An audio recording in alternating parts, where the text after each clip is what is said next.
Welcome to the Gopherwood Lounge. I am ArcPress Senior Editor DJ Butler here with my colleague David AF. Come on in out of the rain.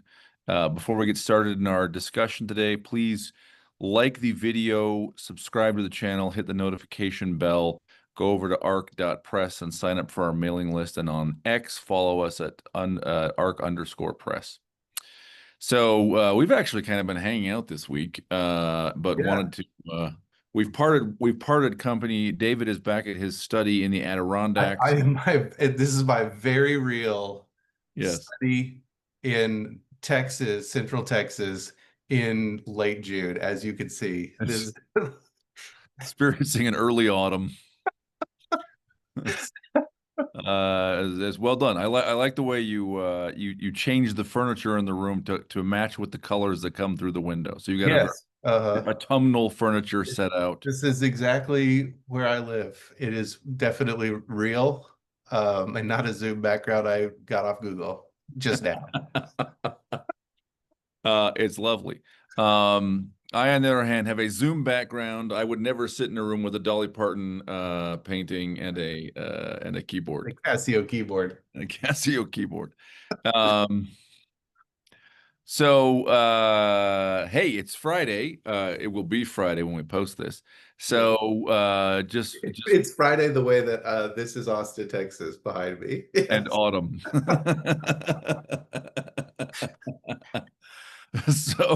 So, we just want to have a short conversation and maybe arguably, I mean, in a way, this is, well, I don't know. I don't know if this is a pushback about against some of the current conversations we're in online or a reminder, but where there's a lot of discussion around gatekeepers and how um the institutional gatekeepers of the last generation or so have done us wrong and have abandoned men and led us away from reading or kind of similar dialogues we're in a lot.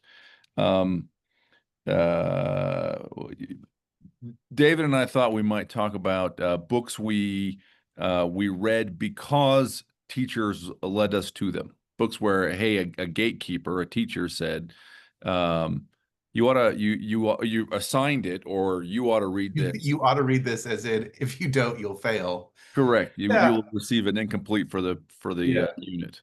This Um, pops up from time to time online, right? This sort of like broader discussion, like you said, of gatekeepers or academia or whatever, the elites or whoever. But yeah. specifically a lot of about times about high school reading lists, mostly around high school, right? And how people have felt perhaps the books chosen or the way in which they're presented turn people, particularly boys, off from reading. And you look, people have their experiences, and that's certainly valid. And I think it's a worthwhile thing to talk about. It was not really my experience. I don't know about you, Dave, but I definitely didn't love every book I had to read, obviously. But Yeah.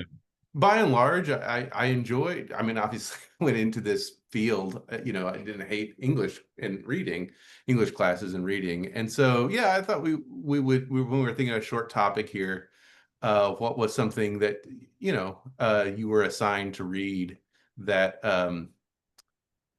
I guess you don't even have to like it, but that you felt was worthwhile Yeah.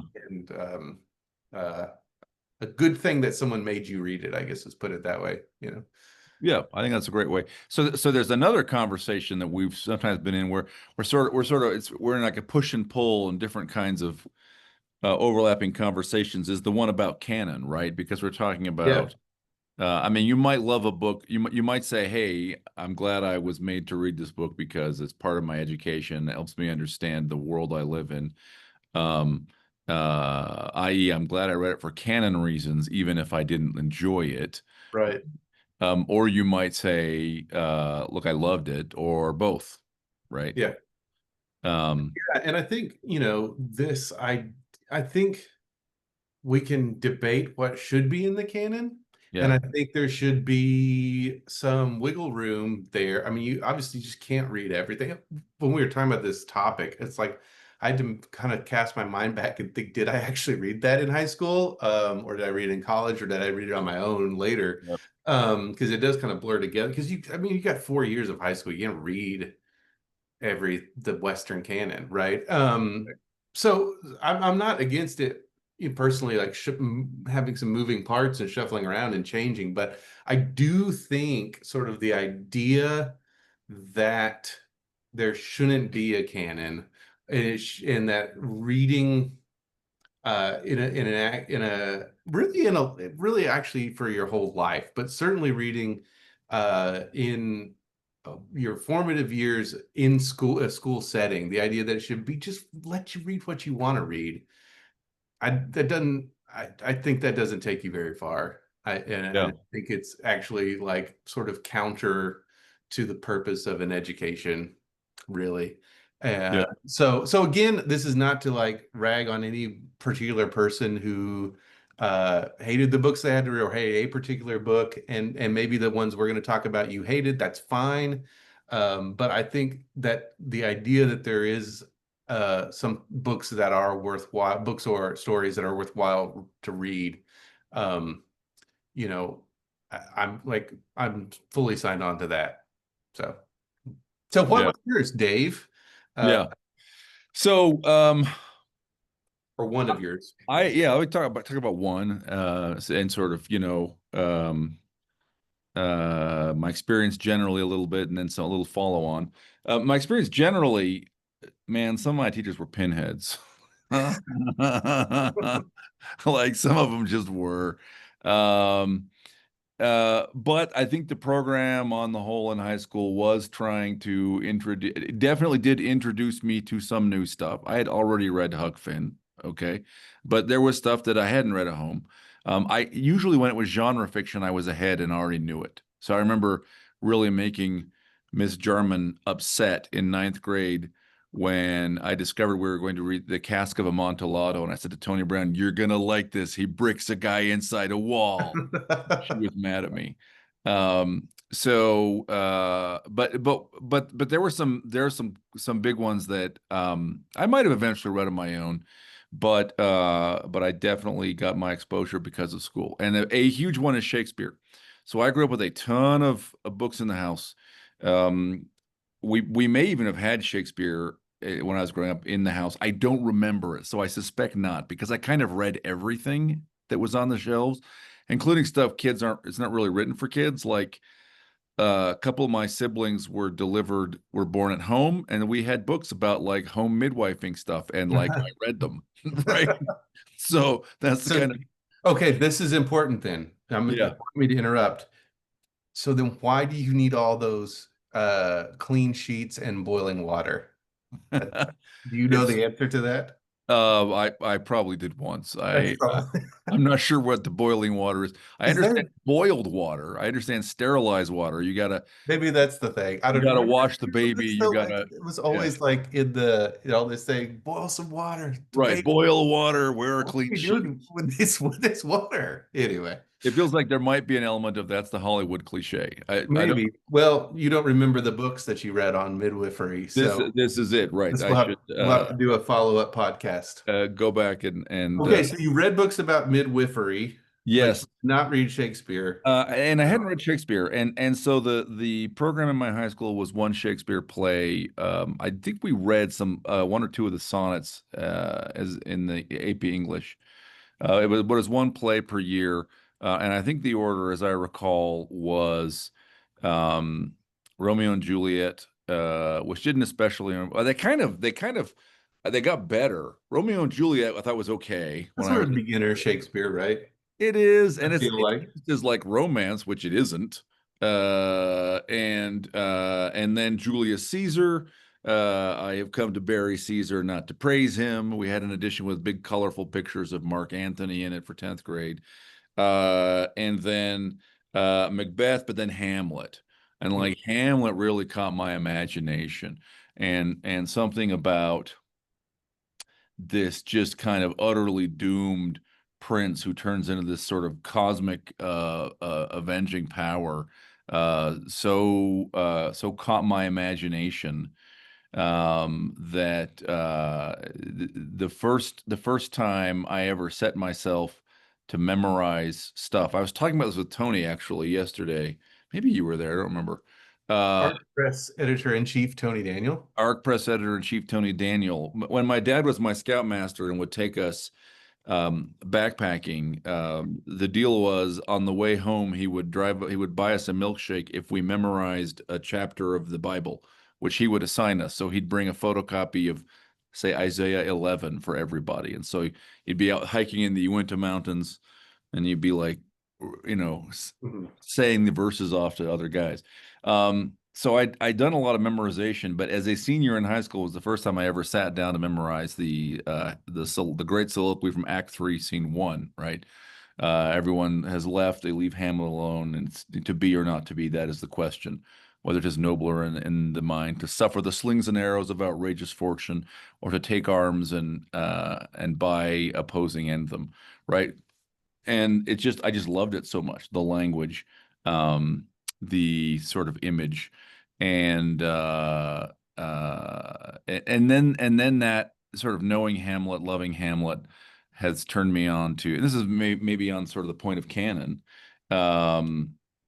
really opened up nonfiction like Giorgio de Santillana's Hamlet's Mill, which is about this sort of cosmological background behind Hamlet and behind the folk tales that feed into Hamlet.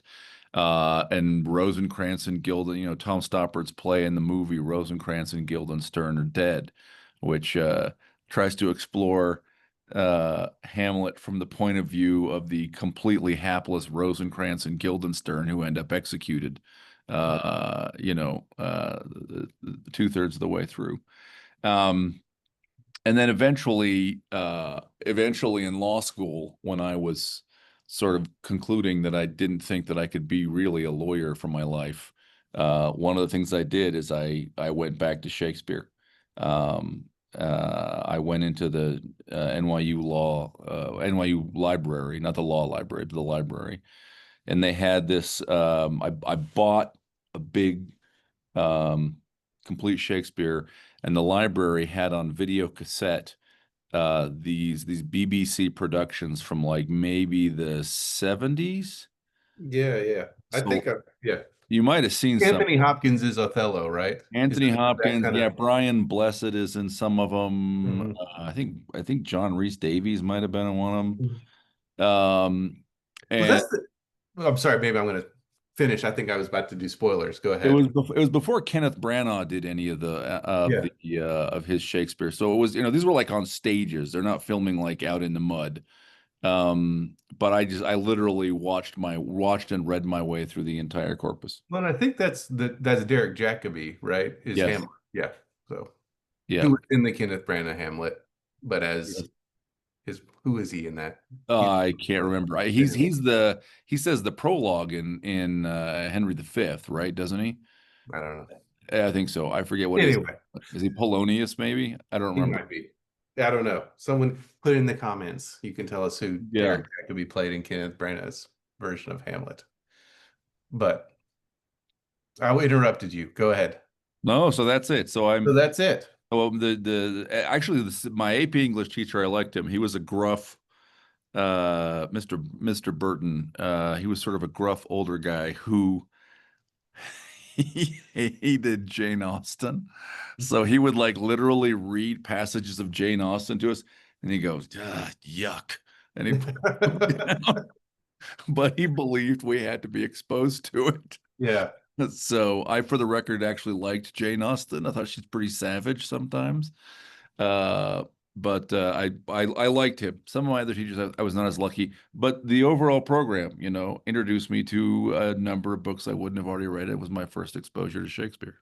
Yeah. Yeah. And we should say we are older-ish. I don't know. I'm sort of in the middle ground of, I don't know. I'm certainly not young as I used to be, but I'm sure things have changed, I guess, right? And you talk to younger people. I don't know what school's like now or what it was what they're reading. what they're reading, what the teachers are like, right? So we've got to have that caveat too. Um, it's interesting that you mentioned Shakespeare. So I went to a small private school. I've talked about this before, Lutheran school. And so I really had like two English teachers all of high school, Kay Meyer and Steve Lund. And then I went to small private schools, not high school, what are elementary. And in that case, we didn't really have separate English teachers. It was just we had maybe like a separate science teacher, I think, right? But you didn't move Mm, around quite as much. You must have had one yep. teacher. Yeah. Anyway, but in high school, man, so Steve Lund, I'm still in touch with him. What a mentor and a friend he has been, and really opened this. I've said this before. I read as a kid. I don't know what the average kid my age, was book. Now it's probably like somehow they read -5 books a year, or something. Literacy rates being what they The are, but total drops year over year. somehow we're below zero. But I read probably more than average, but I was not you. I know you've talked about this. I was not my friend Eric Frazier, who got in trouble because he was reading during class, when he was supposed to be paying attention, and never. I didn't always have a book with me. Yeah. I didn't really, really start reading until high school and after. And I think part of it was Steve Lund, specifically his infectious enthusiasm for literature. And he was a huge Shakespeare nut. His quote was, "If you don't like Shakespeare, there's nothing wrong with Shakespeare. There's something wrong with you." Okay, right. And so we read a handful of the plays. I don't remember which ones exactly. I know we did Romeo and Juliet with Miss Meyer, and that was like right when the Baz Luhrmann film had come out. So Oh, like right. everybody was into that. My sister Is that crossed the one with Leonardo DiCaprio and Claire Danes. and like guns, right? Yeah, and guns, and it's real Yeah, yeah, yeah, stylized. yeah. And my sister probably still has the soundtrack on CD. I would, if I had to guess, right? Anyway, so he loved Shakespeare. He was like in many ways what you think of when you think of an English teacher. It was wearing rumpled sweaters and writing all over the pages of everything. His books were all falling apart, right? And so I was trying to think of like, because Shakespeare, because he liked Shakespeare so much, would have been easy. And I obviously have an appreciation for Shakespeare, but it's not really my great literary love or anything.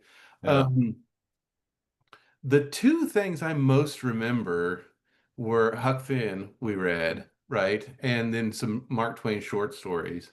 Mhm. And Celebrated Jumping Frog of Calaveras County, and whatever What a the great story. Blue Jay yarn, Jim J who something Blue Jay yarn. Um, and I love those, and I love those because of how American they are. But then the one that the other, so I'm just going to hit on a few. So those were the big ones, and probably Huck Finn was probably the biggest takeaway, right, as far as a great work of literature for me in high school, right? But then there's sort of like, I was gonna not even talk about this, but then when you said how you ruined Cast of Amontillado for your friend for the class, Yeah. uh, I I'm married to my high school girlfriend. We've all been together the whole time. We did not get married in high school. It was after, but we were dating and we were in this class. And we were assigned. Spoiler alert for a 200-year-old story by Herman Melville, or maybe not 200, whatever it is. We read Bartleby the Scrivener, Yeah. and it's pretty long. And so I think he broke it up in 2 days worth of reading. Read the first half, we'll talk about it. Read the second half, we'll come back. And Miranda was sick. And so she just went ahead and read the whole thing. And so then I called her, and this is Bartleby the Scrivener. He's a scrivener in a law firm or whatever in New York, I think New York, back in the when they had those, when Yeah. Michael was writing. And I prefer not to. This is the catchphrase from Bartleby the Scrivener. And he sort of just eventually checks out of life, and he ends up dying, right? He just sits. I can't remember exactly, right? He just doesn't move, he doesn't eat, he dies, whatever. What does it mean? I don't know. But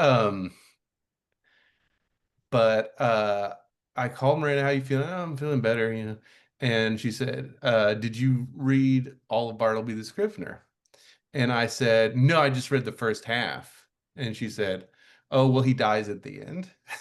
And I said, "Why did you just spoiled it?" And then I'm just publicly shaming her, is why I'm telling the story. And then she tried to claim that she thought I had read it. And I was like, "No, you didn't think that. The question before was, did you read the whole thing?" I said, "No." And then you told me the ending. But don't try to tell me you thought I read the whole thing. So I remember Bartleby the Scrivener for that reason. But the thing that I really wanted to talk about, and I think maybe explains, here we are at Arc Press all these years later doing genre fiction, was The Metamorphosis by Kafka, right? Which has one of the great opening sentences in all of literature. It depends on how you translate it exactly right, but is something along the lines of Gregor Samsa woke from uneasy dreams to find himself transformed into a monstrous insect, right? Or monstrous vermin, or however you want to translate it. And like, man, come on, like what?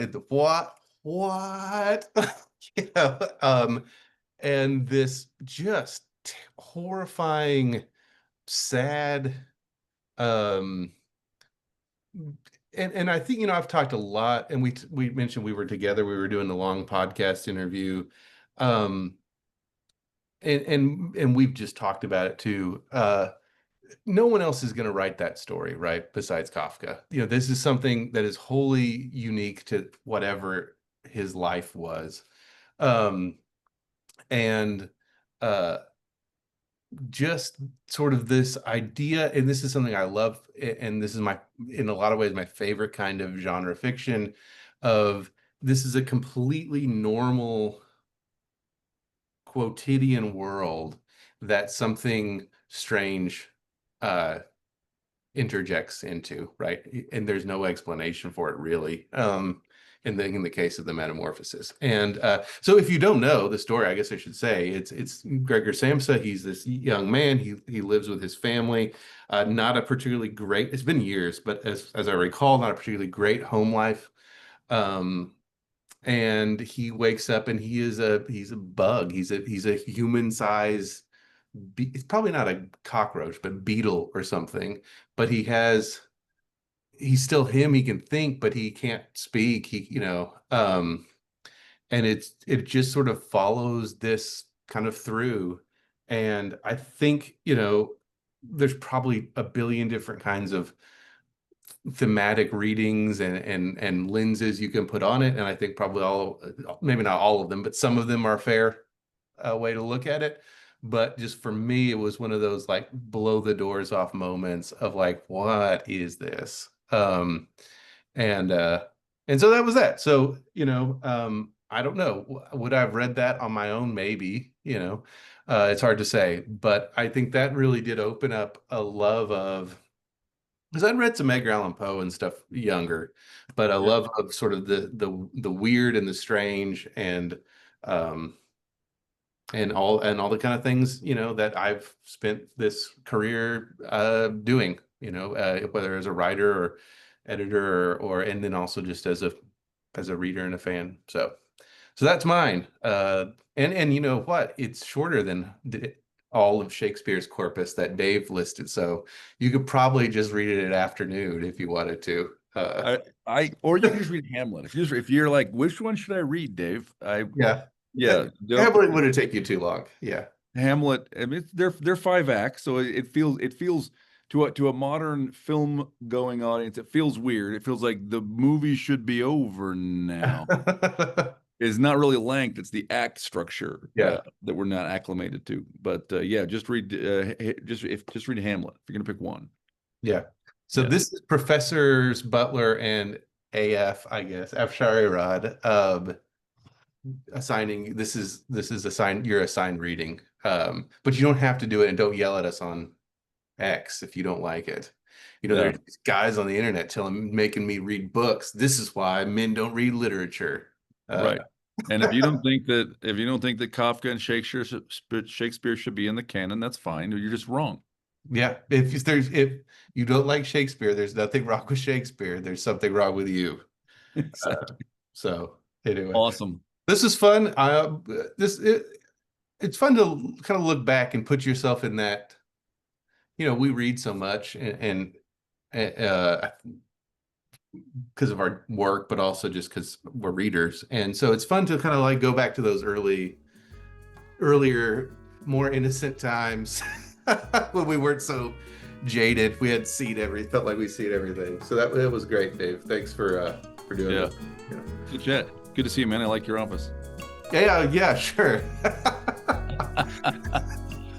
And for those who have stuck with us, thank you very much. And I look forward to seeing you next time. Remember, the humans win in the end. That's right.